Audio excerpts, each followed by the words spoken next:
जय हिंद आप सभी को। तो आज हम लोग पढ़ने वाले हैं आयरन डेफिशिएंसी एनीमिया। तो आयरन डेफिशिएंसी एनीमिया एक टाइप होता है एनीमिया का। ठीक है, तो हम लोग पहले एनीमिया का मतलब हम लोग समझते हैं। एनीमिया होता क्या है? तो एनीमिया एक मेडिकल टर्म है जहाँ पे आपकी जो आरबीसी काउंट है और हीमोग्लोबिन लेवल्स कम रहती है नॉर्मल लिमिट से। ठीक है, ये एक मेडिकल टर्म है जहाँ पे आपकी जो आरबीसी काउंट और या हीमोग्लोबिन लेवल्स कम रहते हैं नॉर्मल लेवल से। ठीक है, तो ये हो गई एनीमिया के बारे में। अब हम लोग आयरन डेफिशिएंसी एनीमिया पढ़ते हैं। सबसे पहले इसकी इंट्रोडक्शन देखेंगे। It is the most common form of anaemia. ठीक है, तो ये एक ज़्यादा कॉमन फॉर्म है आयरन डेफिशिएंसी एनीमिया। एनीमिया का सबसे ज़्यादा कॉमन फॉर्म है। तो सबसे पहले हम लोग इसकी डेफिनेशन देखेंगे। Iron deficiency anaemia is the anaemia cause due to the deficient intake, unusually high iron requirements और poor absorption in the alimentary tract. ठीक है, तो ये एक एनीमिया का फॉर्म है। ठीक है, ये होता क्यों है? डेफिशिएंट इनटेक से। आपकी डाइट में सफिशिएंट आयरन की अमाउंट नहीं है, जिससे आपको iron deficiency anaemia condition lead कर रही है। ठीक है, ये पहला रीज़न हो गया। फिर अनयूजुअली हाई आयरन रिक्वायरमेंट्स आपको सर्टेन कंडीशंस डेवलप हो रही हैं, जैसे कि pregnancy, haemorrhoids, heavy menstrual bleeding होना, या जीआई कार्सिनोमा होना, या कोई जीआई डिजीजेस होना।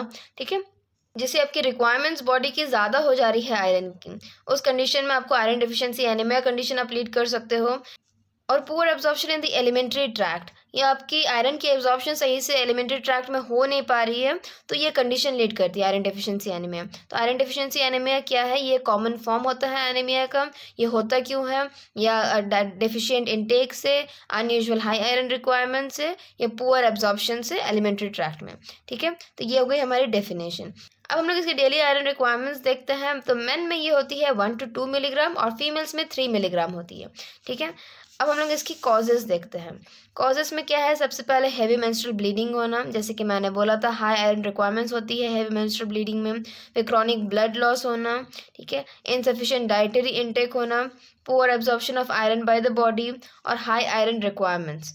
ठीक है, और भी कंडीशंस रहते हैं जिनमें आपकी रिक्वायरमेंट्स आयरन की बढ़ जाती हैं। ठीक है, तो ये हो गई आपकी कॉजेज़। अब हम लोग पढ़ेंगे पैथोफिजियोलॉजी। पैथोफिजियोलॉजी क्या है? ड्यू टू इटियोलॉजिकल फैक्टर्स में क्या हो सकती है? या क्रॉनिक ब्लड लॉस हो सकता है, या इनसफिशिएंट डाइटरी इनटेक हो सकता है। ठीक है, तो ये हो गई आपकी इटियोलॉजी। तो इससे क्या कंडीशन होगा? हीमोग्लोबिन इज लैकिंग और the number of the RBCs is too low. इससे क्या है? हीमोग्लोबिन कम हो जा रहा है या आरबीसीज का नंबर कम हो जा रहा है। ठीक है, जिससे क्या हो जाएगा? Inadequate transport of oxygen to the tissues. आपको ऑक्सीजन नहीं, टिश्यूज को ऑक्सीजन सही से नहीं मिल पाएगा, जिससे कंडीशन होगा हाइपोक्सिया। वो फर्दर लीड करेगा आयरन डेफिशिएंसी एनीमिया। ठीक है, तो ये हो गई हमारी पैथोफिजियोलॉजी। पैथोफिजियोलॉजी क्या है? अगर आपकी ईटियोलॉजी है, जो कॉजेस है, अगर क्रॉनिक ब्लड लॉस हो रहा है, तो ब्लड लॉस हो रहा है, तो जिससे क्या हो जाएगा? आपके हीमोग्लोबिन कम हो जाएगा, या तो आरबीसीज का काउंट कम हो जाएगा। ठीक है, तो जिससे क्या हो जाएगा? आपकी टिश्यूज को सफिशिएंट ऑक्सीजन नहीं मिल पाएगी, उससे हाइपोक्सिया डेवलप होगा, उससे फर्दर लीड करेगा आपका आयरन डेफिशिएंसी एनीमिया। तो ये हो गई आपकी पैथोफिजियोलॉजी। ठीक है, अब हम लोग आगे देखेंगे इसकी क्लिनिकल मैनिफेस्टेशंस क्या क्या है। क्लिनिकल मैनिफेस्टेशन में सबसे पहला हो जाता है डिक्रीज हीमोग्लोबिन लेवल्स। आपकी हीमोग्लोबिन कम रहेगी। ठीक है, शॉर्टनेस ऑफ ब्रेथ होगा, डिस्निया, रैपिड हार्ट बीट होना, टैकीकार्डिया, फटीग होना, पेल स्किन होना, कोल्ड हैंड्स एंड फीट, और साइनोसिस। तो ये कुछ हमें साइन से सिम्टम्स देखने को मिलेंगे इन आयरन डेफिशिएंसी एनीमिया। ठीक है, अब हम लोग आगे देखेंगे कि इसकी डायग्नोस्टिक इवैल्यूएशंस क्या क्या हैं। सबसे पहले हिस्ट्री कलेक्शन है। हिस्ट्री कलेक्शन में हम लोग उसकी ऑनसेट पूछेंगे, और उनकी डाइटरी पैटर्न्स हम लोग देखेंगे, उनकी न्यूट्रिशन स्टेटस हम लोग देखेंगे। ये सब हो जाती है हिस्ट्री कलेक्शन में। फिर फिजिकल एग्जामिनेशन में हम लोग को देखने को मिलेगी उनकी पेल स्किन, साइनोसिस देखने को मिलेगी, रैपिड हार्ट बीट, ठीक है, वीकनेस, ये सब हमें फिजिकल एग्जामिनेशन में देखने को मिलेगी। फिर आगे हम लोग फीकल अकल्ट ब्लड टेस्ट करेंगे। ठीक है, presence of blood in stool देखेंगे हम लोग। फिर हेमाटोक्रिट और हीमोग्लोबिन टेस्ट करेंगे। ठीक है, सीरम फेरेटिन करेंगे। फेरेटिन हमें बताएगा कि हम लोग के बॉडी में कितना आयरन स्टोर है। ठीक है, और फिर सीरम आयरन लेवल्स हम लोग चेक करेंगे। तो ये हो जाती है हमारे डायग्नोस्टिक इवैल्यूएशंस। अब हम लोग मैनेजमेंट में अगर देखें तो सबसे पहले हो जाता है मेडिकल मैनेजमेंट। मेडिकल मैनेजमेंट में हम लोग क्या देंगे? आयरन सप्लीमेंट्स देंगे पेशेंट्स को। फिर विटामिन सी सप्लीमेंट्स देंगे, क्योंकि विटामिन सी हेल्प करता है आयरन एब्जॉर्प्शन में। ठीक है, तो ये हो गई हमारी मेडिकल मैनेजमेंट। नर्सिंग मैनेजमेंट में हम लोग उसको हेल्थ एजुकेशन देंगे। क्या हेल्थ एजुकेशन देना है?